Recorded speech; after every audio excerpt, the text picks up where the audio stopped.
Coming up on Tech News Today, the government could force you to decrypt your laptop, Google changes their privacy policy, Apple gets rich, and Ubuntu gets rid of menus. All that and more coming up. Netcasts you love. From people you trust. This is TWiT. Bandwidth for Tech News Today is provided by Cachefly at CACHEFLY.com.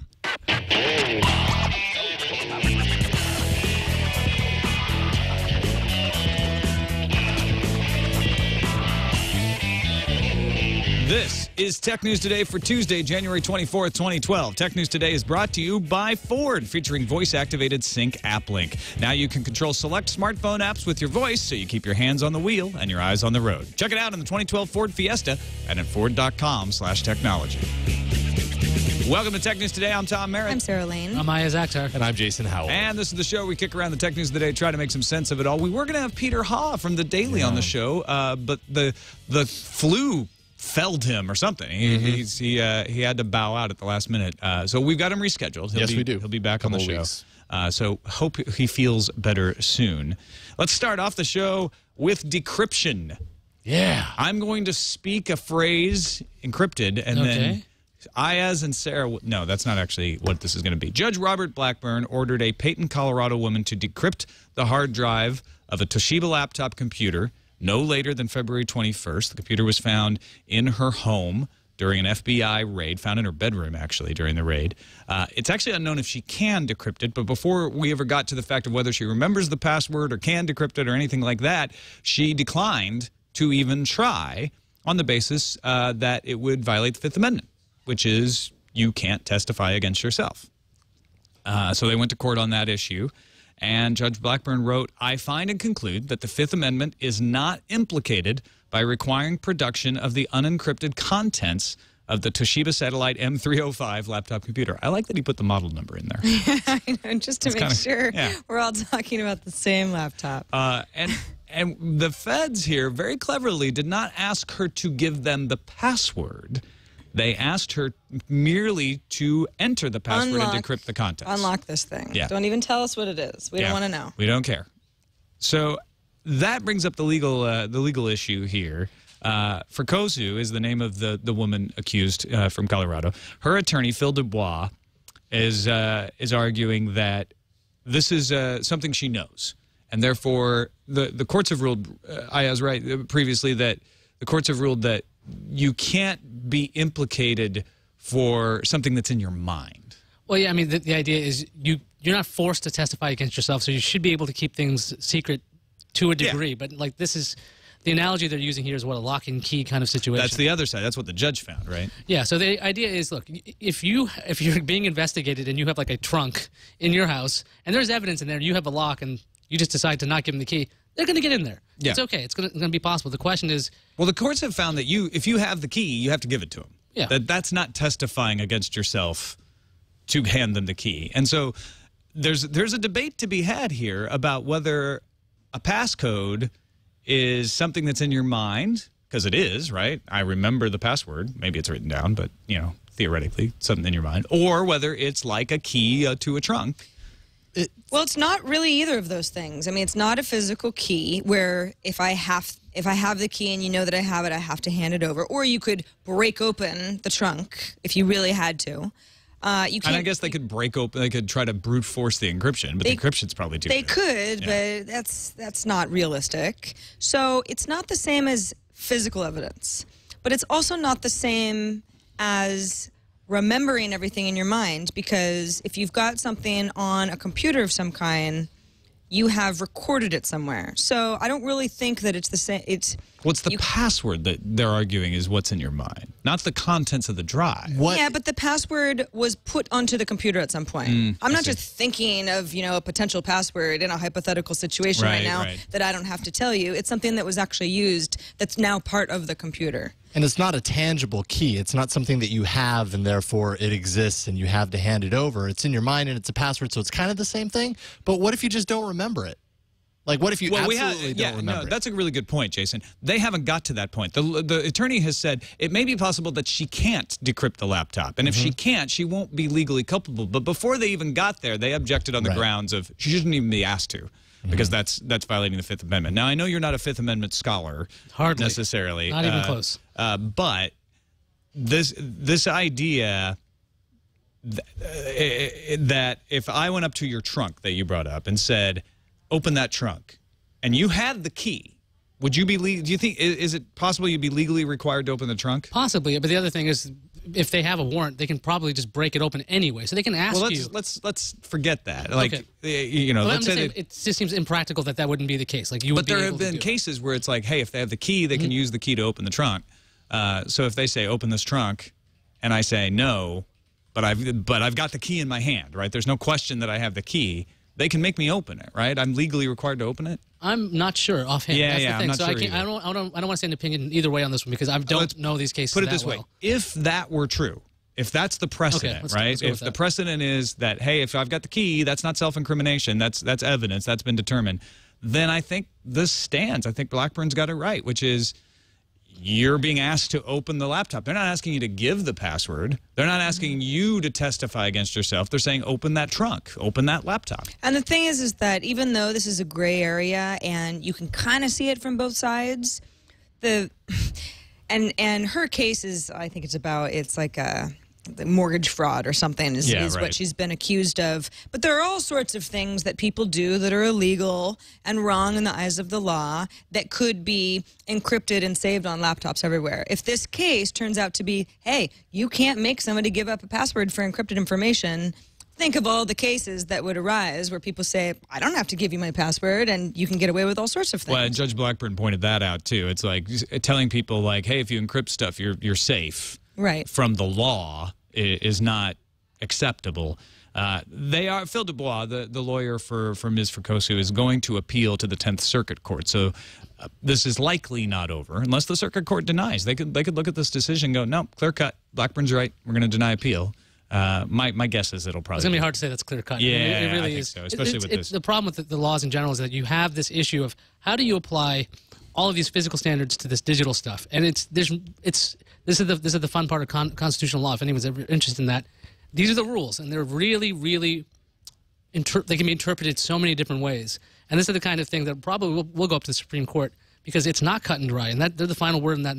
There needs to be some kind of clarity to this position. Now, if they were not to take her appeal, she'd have till February 21st. She'd have to type in that password unless she doesn't know it, and then they'd have to prove that she did know it and she's lying. So they still might not get into the laptop if she doesn't remember the password. The attorney said they're trying to get a stay of execution. They don't want this actual thing. It's not stay of execution. The wrong phrase there. Yeah, actually, stay of execution of the order. They don't want the order to go through. Right. So then she doesn't have to be compelled to do anything. But the other thing is, again, the government can try to brute force this if they want. It's kind of like the principle of the matter is what's being argued, but practically speaking, I wonder what kind of encryption is on that laptop, actually. It's probably just, I wonder what the password is. Like 1, 2, 3, 4. Well, that's the other thing, right? Socially, look around for a Post-it note, FBI. It's just like on the bottom of the laptop.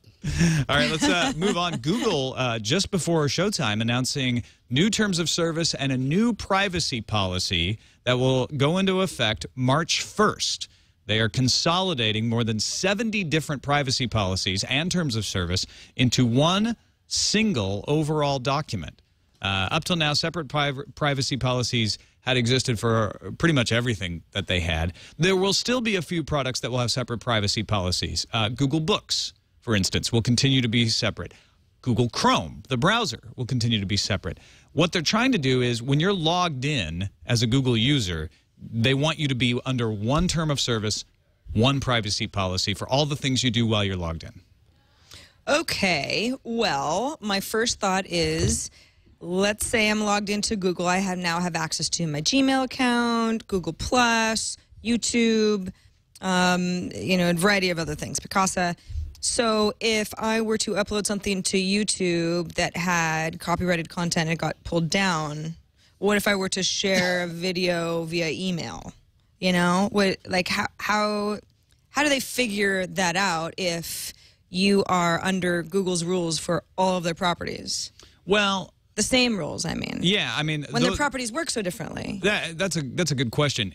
it sounds like Google's answer is we're not going to take advantage of everything we could take advantage of here. For instance, that's comforting. DoubleClick. They own DoubleClick. Cookie information. That's a huge privacy implication right now. Suddenly, is all of my DoubleClick information, which is all over the net, all over the web, right? Not just on Google, it's everywhere.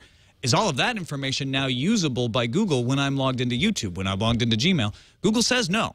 They say we will not combine DoubleClick cookie information with personally identifiable information unless we have your opt-in consent. Opt-in consent. So they're making you say, yeah, you can do that. And the other stuff is basically saying right now we can't take your search history from Google and put it in YouTube and help create better searches. So they're pitching it as we want to use this to improve the user experience. When you're logged in at Google, we want you to be logged in at Google, and all the information that we use to make the service better should be used on all the products. Right now, they get in their own way because they can't share that information around. It's not like they don't know the information. It's like they are prevented from sharing it within their own products. And if you think about it, Yahoo, Microsoft, they all share any information you have while you're logged in across all their products. So why shouldn't Google? This reminds me of what Larry Page was saying, what a Google user, a Google Plus user is. It's just anybody signed into Google. It's like, it seems like they're making that somewhat more official, that when you're signed into Google, you're in everything anyway. So like I know for me, I've done a number of searches like on Google. Then I wind up going to the search on YouTube, and they're not consistent. So it's actually, for me, I'm thinking this actually could be somewhat useful. Although I'm sure people are freaking out immediately. Like whatever I'm emailing about, when you see that really, really horribly targeted ad on the top of Gmail, I don't really want those things showing up in YouTube because I always get the bizarre, like, pharmacy stuff or all kinds of things that are really odd. I just wonder if that's going to kind of pollute the experience a little because my email is separate than my YouTube account. Well, do you feel like your YouTube ads right now are really well targeted to you? Hardly. I mean, is that something that you would notice that would degrade your experience that much? Well, the other thing is they compared it to their new Google Plus integration to search, or that personalized search. They're like, it's like that. I don't like that either. I know. So I'm like, that's a horrible thing to immediately compare yourself to, something that's been just torn apart.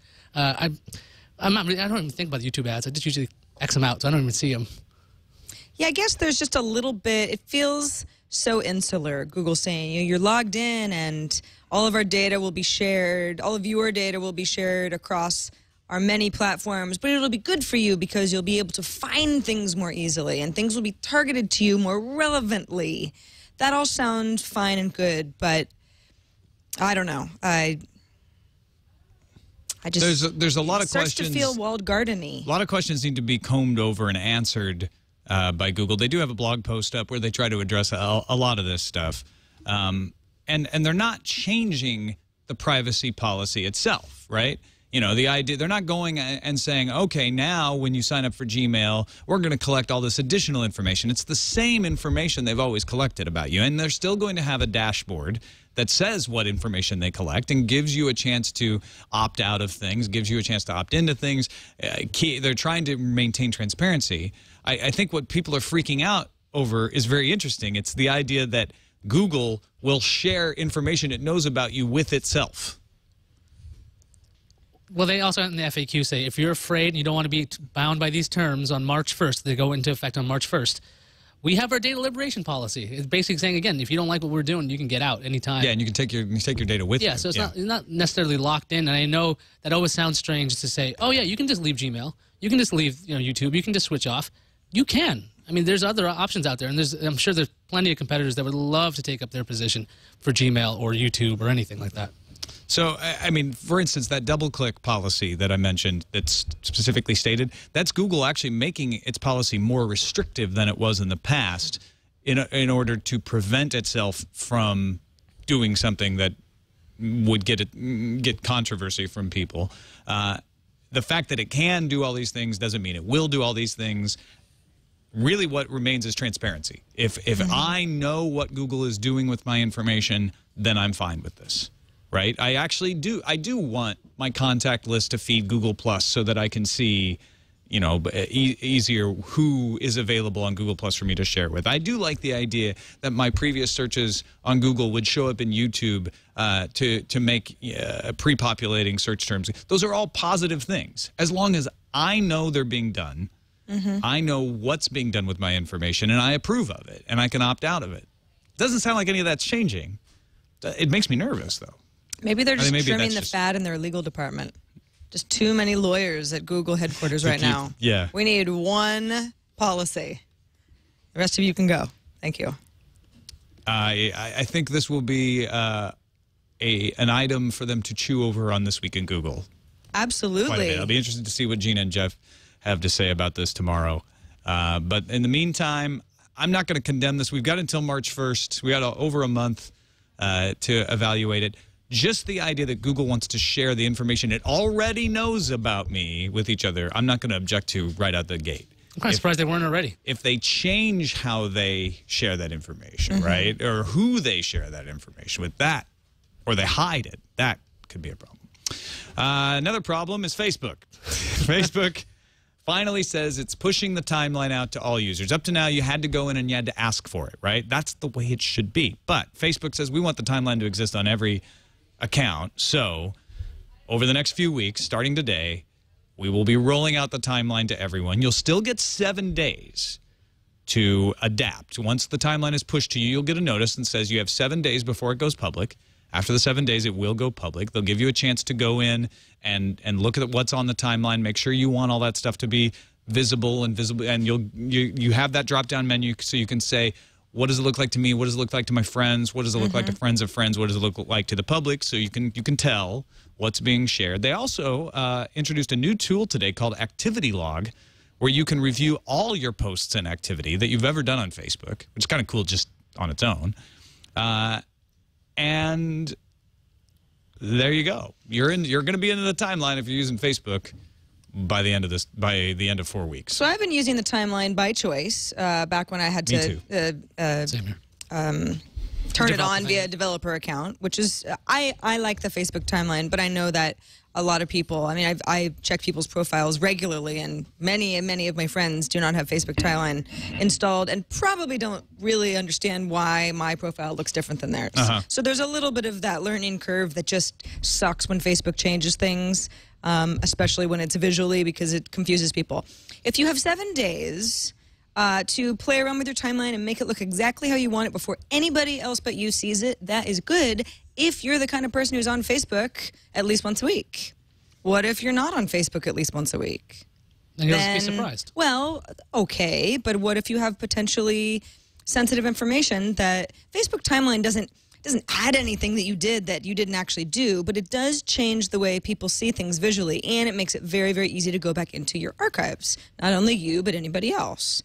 So I wonder if somebody after 2 weeks is going to be like, what in the heck? Why does it say that? This is crazy, and get really upset about it. Isn't that just protecting the people who are oversharing anyway on Facebook? I mean, should they give a 30-day review? And 7 day, I think, is plenty. But the other thing is there's so many people that don't even go to Facebook and just use APIs. They define active users as someone who logs on once a month. That's 30 days. Well, you want to get at least once a month.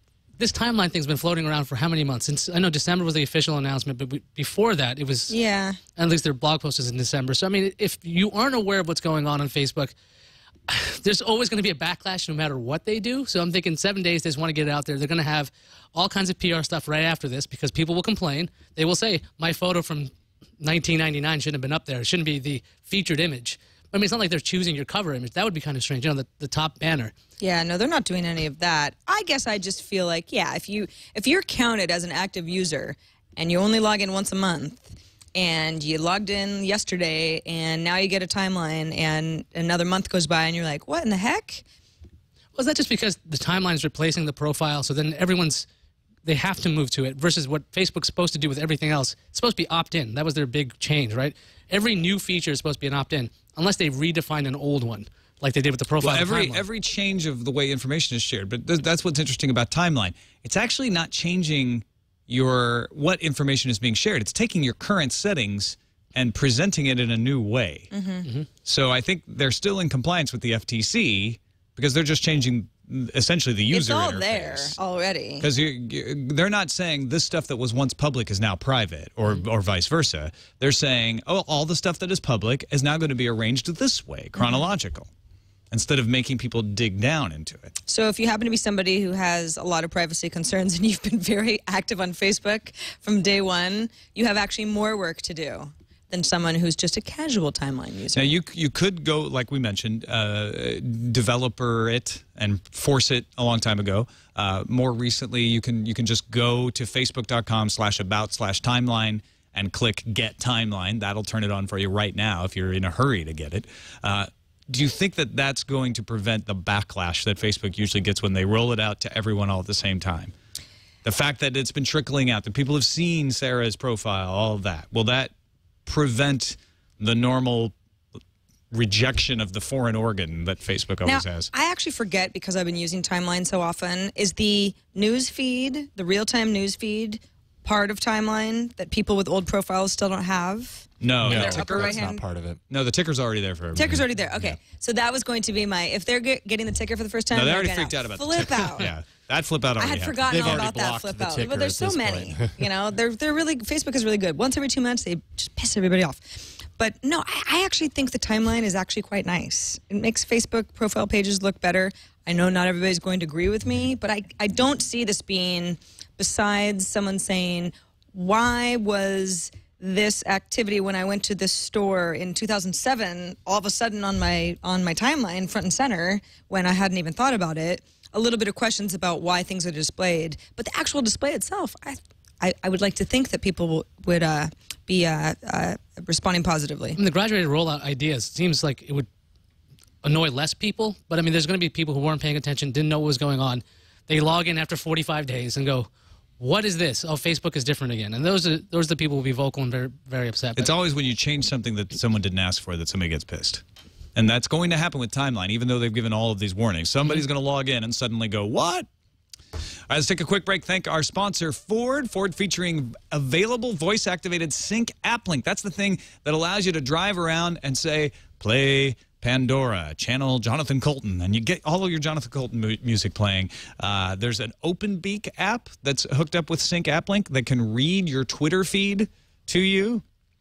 All you got to do is hook your smartphone up with Sync Applink, and then while you're driving, you use Ford Sync voice commands. Select a station, bookmark a song, give a song thumbs up. That's all in the Pandora app. Sync Applink is built on an API platform, too, that allows Ford to continue to work with developers in the app community to bring apps to life with voice in their vehicle. So there's new apps being added all the time. Voice-activated Sync Applink available in the 2012 Ford Fiesta. And you can learn more. Either go test drive the Fiesta and try it out, or learn more about this and other technologies Ford brings to vehicles at ford.com/technology. And we thank Ford for their support of Tech News Today. On to a new graphical user interface. Forget menus, folks. Menus are dead. They're old. They're tired. At least in Linux. What's Ubuntu doing?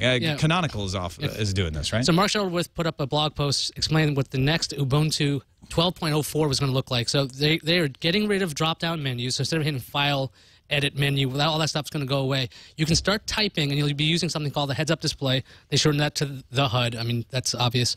And so...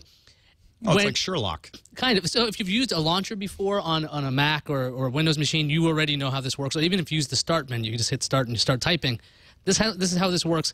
The system will learn your behaviors and also handles fuzzy matching. So if you're looking for something like settings, it'll find preferences for you. If you are constantly looking to do something like edit and cut and undo, these things will show up to the top.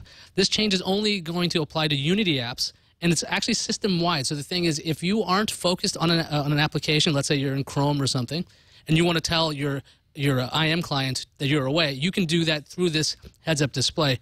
Now, Shuttleworth says that the HUD is faster than mousing or easier than hotkeys. Now, so that's you don't have to remember. You just right. You can just start typing. But he's also saying that the next version, well, after this, that voice is where they want to go with Ubuntu. I really am interested in this kind of getting rid of the menu, just changing the way you're interacting with an application. I just really like that they're thinking this over, because sometimes, I mean, I know I'll sit there and I will go File and I'm going to read each one and I will check and learn. You don't have to do that with this. I like things like Ubiquity. Remember that plugin for Firefox or Sherlock? I like this kind of just type what I need and it goes right to it, rather than going up into a menu and digging down to find it. However, I'm not sure how much I'd use it for menu items. I use it for programs. With menu items, I think most of the time I just do hotkeys. You're on a MacBook now. I mean, you don't use Finder with keywords to just like find something that's relevant to what you're looking for. So you're talking about in the search, yeah. I use it all the time. I do. Or something like a third-party app like Quicksilver, which not only allows you to find things, that's what this is most like, but to assign behaviors. Like if I do this, then I want you to open up this, or you can get really. I couldn't use OS 10 without Quicksilver. That was the thing. Like when they introduced Spotlight, when Apple introduced Spotlight, and that's great. I thought it was a good idea. When Microsoft said with Windows 8, you just start typing and it'll start searching. I'm like, that sounds fine to me. Although I think people got very upset about that in general. But I mean, being able to just, what do I want to do? You remember the old days when you go to help and you'd ask for where something is, and then they would point to where it is, but it wouldn't actually finish it for you? That's so annoying. So it's like, how do I paste this or whatever command it is? You could just type in paste, and it would do it. That's what I wanted years ago, and that's really what this is. And I'm liking the way this heads-up display is just so clean as well. I like the design as well. I think it's a great idea. I wonder how many people will really. I wonder how much impact it will have because it's on Ubuntu, and it just doesn't have the user base that other operating systems do.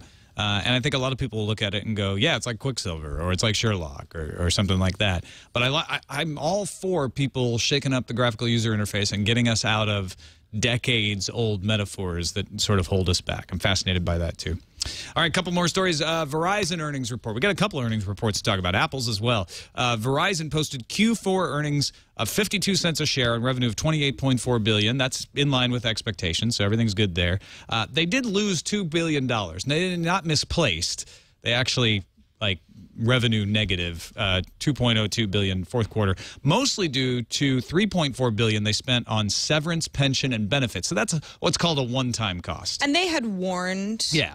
Everybody knew ahead that of was time coming. that they knew that this money was going to have to be paid out. They also attributed increased subsidy costs for iPhone sales as one of the problems. Now, the smartphones. The good news is the company's wireless unit added 1.5 million customers over the quarter, while Fios added another 200,000. They rose to 44% of wireless customers using smartphones now.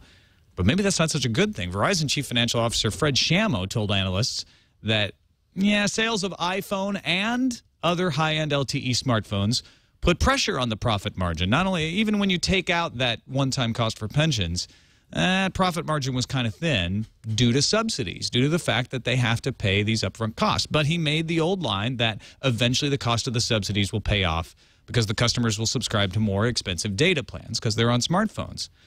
Craig Moffat, an analyst with Sanford Bernstein, according to the CNET article, isn't buying that line anymore. He said AT&T's been saying that for years and has found itself with depressed profit margins due to the iPhone. But even though the company has promised those margins would rebound over time due to a higher service revenue from iPhone customers, the reality is that those margins have still not come back. Are we seeing a situation where down the road these companies like Verizon, like AT&T are finally going to realize we can't afford to give subsidies?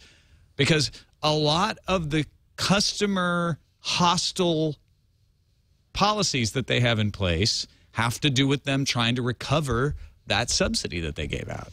Well, with iPhones, they've had success with people buying unsubsidized phones. But obviously Verizon, especially when they talk about just LTE smartphones in general, I don't know. I don't see that working for the American public. I know it works for other countries, but that's the reason so many people are buying new phones is because of these subsidized costs that make things more attractive. Well, the other thing is if the first company decides to do it, let's say AT&T, they decide to be no subsidies available at all, well, nobody's going to buy their phones right away. Nobody's going to bother to sign up because they're going to see that $600 tag. If you ever try to buy a phone without a contract, you better really want that phone. Yeah, you see that. It's only $199. Oh, no contract. It's $599, and it's just terrifying to see that. And there's no way the industry can really agree, because this would be collusion. We're going to all stop subsidizing our phones because that would be illegal. You can't do that. So where they keep nickeling and diming us, though, is early termination fees, higher data plans. When you go over your data plan, outrageous costs, this and that.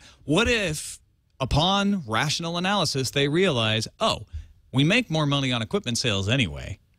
What if we get rid of contracts, we give back unlimited data plans, and we just make the smartphones more expensive?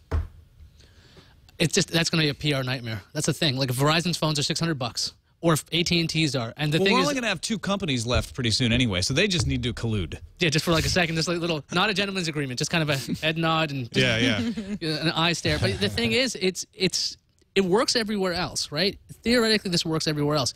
Would the manufacturers try to get the cost down, or have we been so spoiled by the quality of pretty much? I mean, my phones or my iPods, these things are faster than my college computer. Okay, they tear them apart compared to my college computer. These are computers in your hands. Are people going to be able to go backwards and go, oh, I want a $199 phone. What's a $199 phone? That's going to be like a single core processor with like BlackBerry Bold. Yeah, so RIM's ready. RIM is ready to be unsubsidized right now. And for those of you doubting me, Craig Moffat says reported revenue growth was hugely boosted by the sales of wireless equipment. All those iPhones, excluding these equipment sales, proportionate organic revenue growth was only 2%.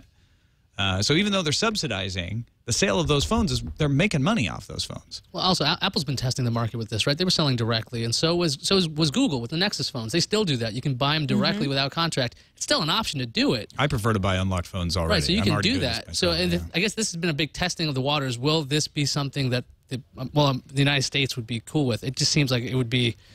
It's a really uphill battle. Join the rest of the world. Although, yeah, when you don't have the money for a $600 phone. Unsubsidized you just not get another phone. It's worth it to deal with the weird contract. They'll show up when the metric system shows up in the United States. There you go. Let's join the rest of the world. Let's not hold our breath. Let's also stand in awe of Apple's record-breaking 2012 Q1. I'm gonna sit in awe, okay? Whatever you need to do, man. Revenue of $46.3 billion. Sarah, you pointed out an interesting fact. The Q1 2012 revenue of $46.3 billion is greater than what? All 4 quarters of 2009. Wow. That's only 3 years ago. Yeah, and it wasn't a bad year. They had the 3GS that came out that year. They sold 37 million iPhones, 15.4 million iPads. Earnings per share, $13.87. You know, Yahoo had their earnings call today. They earned 24 cents per share. Well, they're only $13 down per share. $13.63 down. Wait a second. Verizon lost a ton of money, and then Apple found a ton of money. That works out pretty well. It's like we're subsidizing. Here you go, Apple. So the money's going somewhere, just to Apple.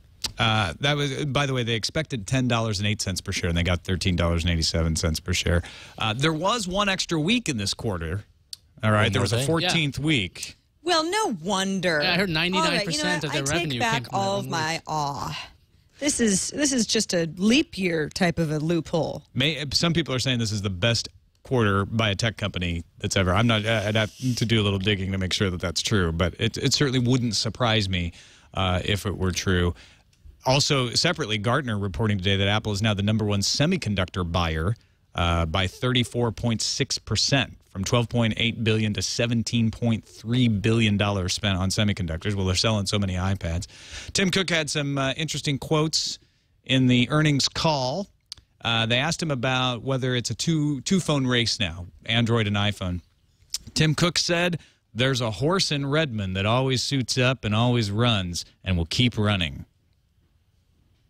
Okay. And then he said, "We'll ignore how many other horses there are. Is it a zombie horse? We just want to be the lead one." It's a well-funded horse. Will never get tired. It's a very well-funded horse that continues to keep showing up. And when the race seems like it's too long, they pay to make the race longer. We'll just get knee surgery. It just seemed odd. It's a bionic horse. Forget RIM. Forget, you know. Oh, well, RIM's not really even in competition right now anymore. I guess he's talking about Nokia then. I don't know. He's talking about he wanted to give Microsoft some props. Nicely done, Tim Cook. Maybe, I don't know. I don't know what that means. They also asked him about Apple TV. Nothing unexpected here. He said, Apple TV, we still classify this as a hobby, but we continue to add things to it. He also said he couldn't live without it. The Apple TV, that is. But, of course, he works there. So I don't think he's allowed to use anything else. He's the CEO. I think he's allowed to do whatever he wants. No, he said he couldn't live without it. So if they remove the Apple TV, he dies. Yeah. He says we'll continue to pull strings and see where we can take it. They're coming out with a television. That's what that. Not till 2013. A stringed television. It's going to be a violin by my prediction. Or are they going to introduce some kind of like iMarionette? Marionette. Actually, yeah, it will be TV, but will only show the Thunderbirds. Well, yeah, so when the gesture-based stuff is only readable if you're using the Marionette. That's how this works. Wow, so Tech TV's coming back, huh? Yes, just the Thunderbirds part. And Some of you will get that joke. He also said that the tablet will be bigger than the PC one day. 15.4 million iPads. So there's going to be a really large iPad. It's going to be a 47-inch iPad, like I said. It's a television. Apple's whole line hit records, though. iPhones record, iPads record, Macs record. iPods did not hit. They were, under their previous record, but not by much. Yeah. But you figure most, in general, iPods are going the way of the iPhone, which is also an iPod anyway. For Iyaz's benefit, the quote is, "There will come a day when the tablet market is larger than the PC market." So sorry to misinterpret. Anyway, so I should have quit my job 5 years ago and bought Apple stock. That's all I know. Tom, we wouldn't be sitting here right now. No. Gaining knowledge. I'd probably be sitting in a mansion in New Zealand with a sawed-off shotgun. You know how that story ends up. Tom.com. That could still happen, Tom. It could still happen. Let's move on to the news fuse. In an amended complaint filed today with the U.S. District Court for the Eastern District of Virginia, Microsoft claimed Russian citizen Andrei Sabelnikov of St. Petersburg wrote and or participated in creating the Telehost malware and used it to control the botnet. Microsoft helped neutralize Telehost in September. It had infected 41,000 machines.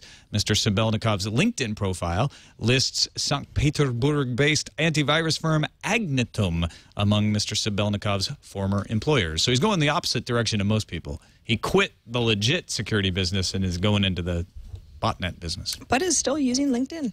Yes. Here's where I've worked in the past. And behind door number 2 is Patent Wars.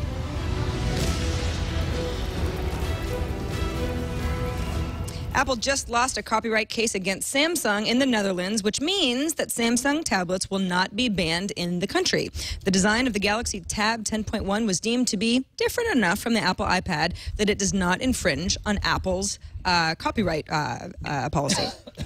I'm going to call foul on that. This wasn't a patent case. This was a copyright case, so that shouldn't have been played. Copyright wars! It could just be intellectual property wars, but let's go on to something else. Oh, Iyaz, so legal. I got to do it. Lots of people are upset that Mega Upload servers were seized without getting one last chance to get their files. And speaking to digitaltrends.com, an unnamed Department of Justice spokesperson says that Mega Upload's own terms of service say its users don't have a proprietary interest in the files on their servers. That suggests that the DOJ has absolutely no plans to bring those servers back online anytime for you guys. Now it's time for Proper Marketing Practices Wars. Dun, dun, dun, dun, dun. The Australian Communications... I need time for these things, people. The Australian Communications and Media Authority has fined Nokia $55,000. Do you think Nokia even notices $55,000? I mean, Stephen Elop, probably it doesn't worth him to bend over and pick up $55,000 if he dropped it. Anyway, they got fined that over their text messaging practices. The authority found that Nokia's text tips delivered to handset users did not include details of how customers could unsubscribe, as required by Australia's Spam Act. Nokia also must appoint an independent consultant to audit its systems and processes, train a bunch of people on proper spamming, and this comes a few days after Nokia got in trouble in the UK over disclosure of sponsorship of Channel 5. Inside Mobile Apps is reporting that Microsoft will drop Microsoft Points from Xbox Live and use real money instead. Xbox Live already uses cash purchases for full games. The point system usually led to confusion and leftover points that would require more purchases. So the move would greatly simplify the whole experience. At least that's what Microsoft is hoping, although they officially say we don't comment on rumors or speculation. Wikipedia founder Jimmy Wales is calling for the head of the MPAA to be fired. Chris Dodd apparently said some controversial statements to Fox. Bring me the head. And fire him. Dodd had made some controversial statements to Fox News saying that Hollywood wouldn't be giving money to congresspeople who oppose its agenda. Now, Wales says Dodd's statements make the MPAA sound corrupt, and Dodd's got to go. Off with his head.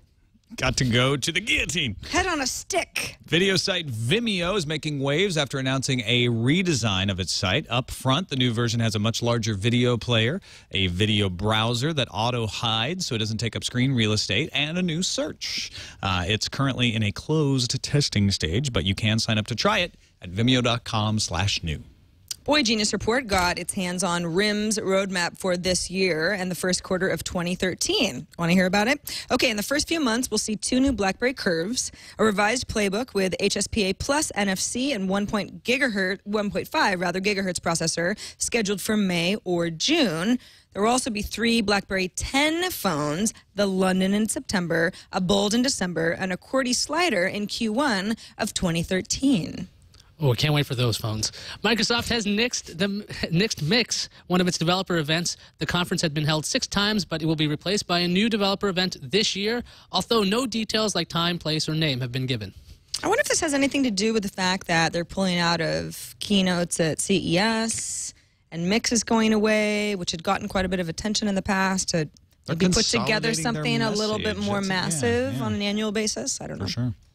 Fire up the randomizer! Or crank it up, or whatever you do to it. Ben Heck. Ben Heck is a brilliant man, and he has now invented what may, in fact, be his most brilliant invention, a controller-mounted hot pocket holder. What? There's a video of this. This needs to be seen to be believed. Now, it is mounted in an Xbox controller, I believe. That's correct. Xbox 360 or... Xbox 360 controller. And it pushes the hot pocket up as you eat it. That's right. I'm not sure. That's the brilliant. I'm not sure if there's a trigger that allows this because there is a chip in there. You can obviously have to heat the hot pocket. There's an interface there. So as this video continues, you will see the hot pocket being loaded because when you're playing video games, you got to eat. Right. And many video and you game can't stop playing to eat. But this thing, he's hitting a trigger. Ben Heck's hitting a trigger, and the hot pocket continues to come out of this, container. Yeah. Now he touts the fact that you don't need you aren't washing extra dishes, but isn't that thing going to get kind of dirty and hard to wash eventually? Well, you should wash it. Yeah. For hygienic reasons. Sarah, would you use this? Also, you probably shouldn't eat hot pockets for hygienic. Would you love to use this for some kind of maybe a scone? When we were first talking about this story before the show, I was like, "This is so stupid! I can't believe this is what we're picking for our randomizer." And now, what do you think? However, if you replace Hot Pockets, I don't really eat Hot Pockets. They're not really... Not even the veggie ones? Not really my thing. They're greasy or something. You can get the ones that are like, Lean sog pockets. paneer. Really? Yeah. They're not from Hot Pocket. They're like, well, that's Amy's what my point is. version. Something that is of similar Hot Pocket size can go in there. And, I'll just eat without my hands. Absolutely. While playing a game. Brilliant. Owning Iyaz. Well, yeah, because I suck at gaming. Oh. So you would. Yeah. Let's move on to the calendar. Let's. The Droid Razr Max, that's Max with 2 X's, is coming to Verizon shelves on January 26th for $299, so $300 with a 2-year contract. Hopefully, though, its 3,300 milliamp hour battery will hold up for heavy users. That was actually a complaint of the original Droid Razr. It also has 32 gigabytes of storage, which is double the 16 gig of the original Razr as well. Boxy Live, the TV dongle has been released. So if you already have a Boxy box and you've got $50, you can buy the dongle and then pick up over-the-air broadcasts to use through your Boxy system, which is pretty cool. Yeah, version 1.5 software, which was already available to PC users, is now available to Boxy Box users as well as of today. And the Canon EOS 300 is set for a January 31st release in Japan. This thing is a little nuts. It's a 1080p shooting cinema camcorder. It is shipping with a particular lens, but interchangeable lenses. The U.S. release should come shortly after. We don't have a specific date, but we do know that the price tag will be around $16,000. Very, very affordable to the casual DSLR user. Japanese retailers... Stephen Elop can afford one. Stephen Elop can afford this. Japanese retailers will sell the C300 for 1.5 million yen, which is where we're getting these number conversions. Amazing camera. Yeah. But not for the casual user, not for everyone. Certainly. Yeah. What's incoming? Incoming message. Oh, a message. Thank you. We got a voicemail. 260-TNT show is our phone number. Greg used that phone number to tell us this. Hey, TNT. This is Greg in California. Speaking to the discussion yesterday about the phone in the washing machine, my son has washed his phone a long time ago, unintentionally. And then specifically, as Tom said, my wife decided that she was going to help my son do laundry several months later, and she washed his phone for him. He learned his lesson the first time, and have avoided it ever since. But yeah, we've had this phone twice now. Okay, I get it. Yesterday I said, "Come on, have you learned when your does lesson, that ever Sarah? happen?" I know. I said I spoke out of turn. I didn't think it was something that would happen very often at all. And the poor kid, that poor kid had it happen twice. Right, and after he'd learned his lesson, not his fault. You know, somebody tweeted me. I won't out him, but he said. This is in response to the same conversation. I love the show, but TNT 421, that was yesterday's show, I must say I found it a little offensive that you assume everybody has or may wash an iPhone if the iPhone is only 3.9% of the market. That was very offensive. Yeah, we apologize to all people who have washed their phones for somehow unintentionally indicating that you washed an iPhone. So, obviously, you may have washed a BlackBerry, some kind of Symbian phone. I would Nokia never say that Android users would wash their phones any less than exactly. an iPhone user. Absolutely. And a note to Greg. I would never make that assumption. A note to Greg in California: try out the Casio G Zone phones. They're waterproof. So just in case, nice. You can get a phone that's waterproof. Good idea. If this keeps happening. Blockman Bing emailed us, TNT@twit.tv, said, you guys seem kind of clueless when it comes to this stuff. So let me clarify for you. Well, thank you, Blockman. He actually has a good point, though. None of the hosts like Mega Upload, FileSonic, FileServe, Uploaded.2, MediaFire, or RapidShare allow users to search all the files available for download on their servers. Mega Video, a property of Mega Upload, allowed users to search videos that were available for streaming. Third-party services indexed available links to these hosts that were posted publicly to forums. If you uploaded something personally and never posted the link anywhere, no one would ever be able to download it. The problem lies because properties like MediaFire and RapidShare comply with takedown requests and filtering, while Mega Upload, FileSonic, FileServe, and Uploaded.to did not comply to sufficient standards, so they shuttered their services when Mega Upload went down. I think that easily explains why sites like FileServe backed out. They may have been saying they were doing things that they weren't doing, or they may have just felt internally, I don't know that we could survive a challenge. Whereas RapidShare says, no, we've been doing the right things here. Also, Joa said he must disagree with us saying that hosting sites don't have search because a simple Google search ending with site and the website address would get results for anything that has been crawled on any of these sites. That's sort of all you have to do is. That's different than saying the site itself had a search engine built into it. But it's a good point. All of these sites are searchable because they're on the internet, right? So they're searchable in Bing the same way. Well, they could have gone out of their way to put with the robots.txt file and say, look, don't search our site. Don't index us. So they could do that. Sure. But why bother? Good point. That's it for this episode of Tech News Today. You can find us on the web, twit.tv/TNT. You can suggest stories on our Reddit. Join over 4,000 of your other listeners in doing so at technewstoday.reddit.com. You can email us. Our email address is tnt@twit.tv, and you can give us a call. Our phone number is 260-TNT-SHOW. Jeff Bakalar from the 404 joins us tomorrow. We'll talk hockey and technology. See you then.